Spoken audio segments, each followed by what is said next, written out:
మనలో చాలామంది డాక్టర్ దగ్గరికి వెళ్ళినప్పుడు గాని లేదా ఇంట్లో బీపీ చెక్ చేసుకున్నప్పుడు గాని ఆ రీడింగ్ చూసి హమ్మయ్య అంతా కరెక్ట్గానే ఉంది అనుకుంటాం. కానీ ఒక్క విషయం, ఆ చెక్ చేసుకునే ముందు మనం చేసే ఓ 3 సింపుల్ మిస్టేక్స్ ఆ రీడింగ్ని పూర్తిగా మార్చేస్తాయంటే నమ్ముతారా? అవును, ఈరోజు ఆ కామన్ మిస్టేక్స్ ఏంటో, మరి కరెక్ట్ రీడింగ్ ఎలా తీసుకోవాలో చూసేద్దాం. సరే, ఒక చిన్న క్వశ్చన్.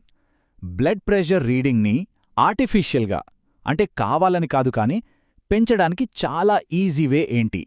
ఒక్కసారి ఆలోచించండి. ఇది చాలామందికి తెలియని ఒక చిన్న విషయం, కానీ మన హెల్త్ని అంచనా వేయడంలో మాత్రం పెద్ద డిఫరెన్స్ చూపిస్తుంది. ఏంటి, షాకింగ్గా ఉందా? ఆన్సర్ ఏంటంటే ఫుల్గా ఉన్న బ్లాడర్.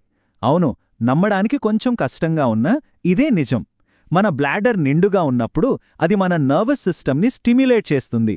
దీనివల్ల బ్లడ్ వెజల్స్ టైట్ అయి బీపీ రీడింగ్ ఏకంగా 10 నుంచి 15 పాయింట్ల వరకు పెరిగిపోతుంది. అంటే దీన్ని బట్టి మనకేమర్థమవుతోంది? మన బాడీలో జరిగే చిన్న చిన్న మార్పులు కూడా మన హెల్త్ రీడింగ్స్పై ఎంత పెద్ద ఇంపాక్ట్ చూపిస్తాయో కదా. మరి ఈ తప్పుల్ని ఎలా అవాయిడ్ చెయ్యాలి? దీనికోసం ఒక సింపుల్ సొల్యూషన్ ఉంది. ఎలాగైతే పైలట్స్ ఫ్లైట్ టేకాఫ్ చేసే ముందు ఒక ప్రీ ఫ్లైట్ చెక్లిస్ట్ ఫాలో అవుతారో, మనం కూడా అలాంటిదే వాడాలి. వినడానికి ఏదో పెద్దగా అనిపించినా ఇది గుర్తుపెట్టుకోవడానికి చాలా ఈజీ అండ్ చాలా ఎఫెక్టివ్ కూడా. ఈ బీపీ ప్రీ ఫ్లైట్ చెక్లిస్ట్లో ఉన్నవి 3 simple steps. Number 1 bladder, number 2 feet అంటే పాదాలు, నంబర్ 3 బాడీకి సపోర్ట్. ఓకే, ఇప్పుడు ఒక్కో దాని గురించి డీటెయిల్గా చూద్దాం. First, rule number 1 bladder. ఇది మన బాడీ లోపల ఉండే ప్రెజర్కి సంబంధించింది.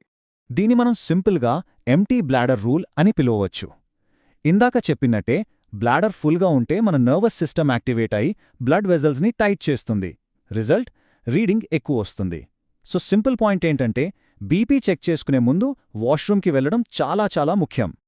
ఓకే, మన చెక్లిస్ట్లో రెండో పాయింట్ పాదాలు. ఇది బాడీ లోపల్నుంచి మన పోస్చర్కి, అంటే మనం ఎలా కూర్చుంటున్నామన్న దానికి సంబంధించిన విషయం. ఈ రూల్ చాలా సింపుల్, కానీ మనం చాలాసార్లు మర్చిపోతాం.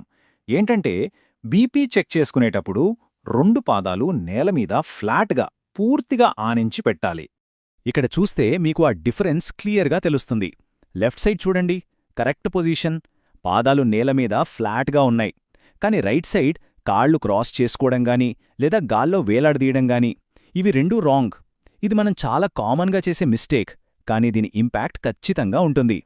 సో అసలు విషయం ఏంటంటే, మన పాదాలకి సపోర్ట్ లేనప్పుడు లేదా వాటిని క్రాస్ చేసి పెట్టినప్పుడు ఆ పొజిషన్లో ఉండటానికి మన కాళ్ల మజిల్స్ పనిచేయాల్సొస్తుంది. ఈ మజిల్ టెన్షన్ డైరెక్ట్గా బ్లడ్ ప్రెషర్ని పెంచేస్తుంది. రైట్, ఇక మన చెక్లిస్ట్లో final point rule number 3 support. ఇది మన పాదాల నుంచి మన అప్పర్ బాడీకి సంబంధించిన విషయం. ఈ రూల్ కూడా చాలా ఇంపార్టెంట్. బీపీ చెక్ చేసుకునేటప్పుడు మనం కూర్చున్న చైర్కి మన వీపు పూర్తిగా ఆనించి రిలాక్స్డ్గా ఉండాలి. ఈ పిక్చర్ చూస్తే పర్ఫెక్ట్గా అర్థమవుతుంది. కరెక్ట్ పొజిషన్లో పర్సన్ చైర్కి వెనక్కి ఆనుకొని కంఫర్టబుల్గా కూర్చున్నారు. కానీ రాంగ్ పొజిషన్లో చూడండి, ఎగ్జామ్ టేబుల్ చివర్లో కూర్చుని ముందుకు వంగి ఉన్నారు. చాలా క్లినిక్స్లో మనం చూసేదిదే సీన్ కదూ. ఎప్పుడైతే మన వీపుకి సపోర్ట్ ఉండదో అప్పుడు మన బాడీని స్ట్రెయిట్గా ఉంచడానికి మన కోర్ మజిల్స్ అంటే పొట్ట, వీపు కండరాలు కష్టపడాల్సి వస్తుంది. ఈ ఎక్స్ట్రా ఎఫర్ట్ కూడా మన బ్లడ్ ప్రెషర్ని పెంచేస్తుంది. అందుకే ఎప్పుడూ బ్యాక్కి సపోర్ట్తో కూర్చోవడం చాలా ముఖ్యం. సరే, మన చెక్లిస్ట్లోని 3 రూల్స్ చూసాం. కానీ ఈ చిన్న చిన్న మార్పులు ఎందుకు ఇంత ఇంపార్టెంట్? ఇది కేవలం నంబర్స్ గురించిన విషయం కాదు, మన హెల్త్ గురించి, మనకు దొరికే ఇన్ఫర్మేషన్ ఎంత యాక్యురేట్గా ఉంది అన్న దాని గురించిన విషయం. ఎందుకంటే మన హెల్త్ గురించి కరెక్ట్ డెసిషన్స్ తీసుకోవాలంటే మన దగ్గరున్న డేటా కరెక్ట్గా ఉండాలి కదా. ఈ సింపుల్ చెక్లిస్ట్ని ఫాలో అవ్వడం ద్వారా మన బీపీ రీడింగ్స్ మన అసలైన ఆరోగ్యాన్ని చూపిస్తున్నాయని మనం నిర్ధారించుకోవచ్చు. కాబట్టి నెక్స్ట్ టైం బీపీ చెక్ చేసుకునేటప్పుడు ఈ ప్రీ ఫ్లైట్ చెక్లిస్ట్ని మర్చిపోకండి. సింపుల్గా 1 బ్లాడర్ ఖాళీగా ఉండాలి, 2 పాదాలు నేలమీద ఫ్లాట్గా ఉండాలి, 3 వీపుకి ఫుల్ సపోర్ట్ ఉండాలి.